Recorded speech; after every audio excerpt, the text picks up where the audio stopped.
طبعا طريقة البشرة اليوم راح نشتغل عليها بشكل بسيط وأساسيات. طبعا أول شيء نحط زوم على صوب الصدر على أساس إن نعمل له تحديد اللي هو طبعا تعرفون البنات يحبون الصدر البارز يعني. أيوة النهود نقوم في وضع علامات نفس ما انتم شايفين بالطريقة هذه، طبعا باستخدام التضليل على قولتهم.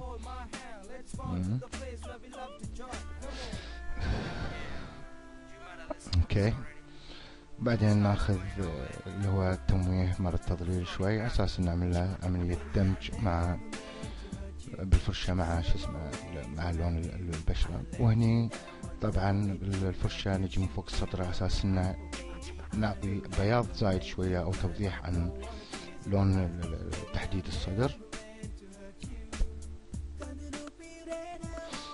بعدين نختار اللي هي علامة الدمعة، نختار مقاس معين. اوكي، نعطي تمويه او دمج الحدود اللي احنا قلنا فيها تمام الحين اللي استعملناها من ناحية التبييض.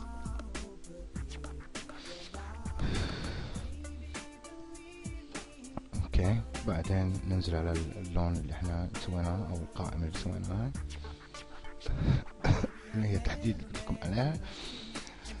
نرجع لوضعها الطبيعي ونشوف اذا كانت لحد الحين يعني مو المستوى اللي احنا نبيه، نقدر كذلك نسوي لها تحديد مرة ثانية لما تكون بنسبة الوضحان اللي احنا نبيه. طبعا الخدود لا تحاول تاخذهم يعني بعيد عن الصدر طبعا كتحديد معين. اوكي، نشوف الصدر من بعيد شلون كان بارز وعلى شكل دوائر تقول قواطي حليب كرنيشن او بوني. الحين طبعا ننزل على البطن، نشيل طبعا تعرفون انتم البنات الشوائب كلها ببطونهم فنشيل الشوائب اللي احنا قاعدين نشوفها بالصورة. نحاول تفتيح شوي لان الاجزاء هذه اغلبها هي اللي تبين في السكن يعني. نشيل تمويه الحدود اللي احنا قمنا فيها. اوكي،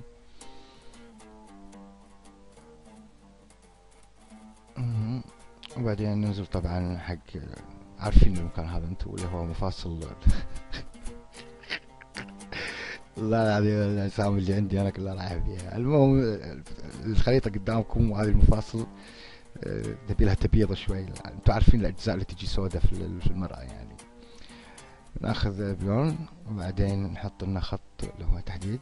لا الخط حطيته اعوج. اوكي، بالتحديد بالشكل هذا ونعطي على اساس انه يبين المفصل مال شو اسمه، عرفتوا.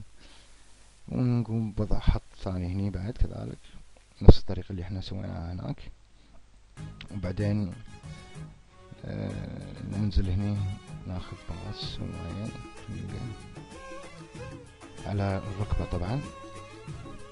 طبعا كل الاماكن اللي تحتاج توضيح او تحتاج تنسيق يعني نختارها احنا، لان راح اشرح لكم انا الخريطة بعد شوي.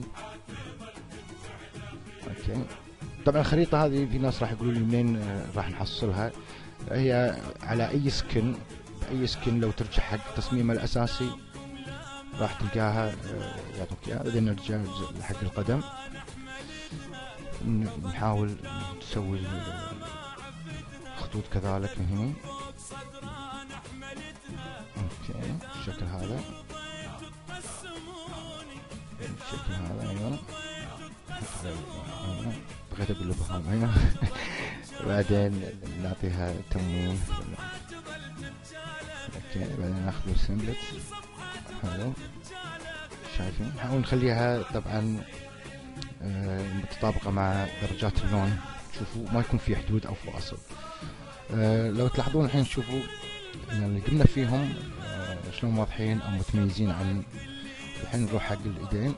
طبعا الايدين عندنا نشوفها 4 اشكال يعني، هو الكف من الخارج والكف من الداخل. تمام. اوكي، ننزل هنا بعدين نشوف وضع طبيعي. بعدين نختار طبعا هذه اللي اشيركم عليها هي نفس من الكتف الى الذراع يعني. وهني طبعا هذه الرقبه، هذه الرقبه وهذه القدم طبعا نفس ما انتم شفتوها يعني اللي قاعد تشتغل عليها، وهذه الرجل، وهذه جزء البطن، وهذا طبعا الصدر. اوكي. هني نعدل اللي هو نفس ما تكون حدود الركبة وحدود شو اسمه الترقوة يعني، نميزها شوي في كلر مميز. اوكي نشوف الحين تحديدات هذا، بعدين نسوي له سيف.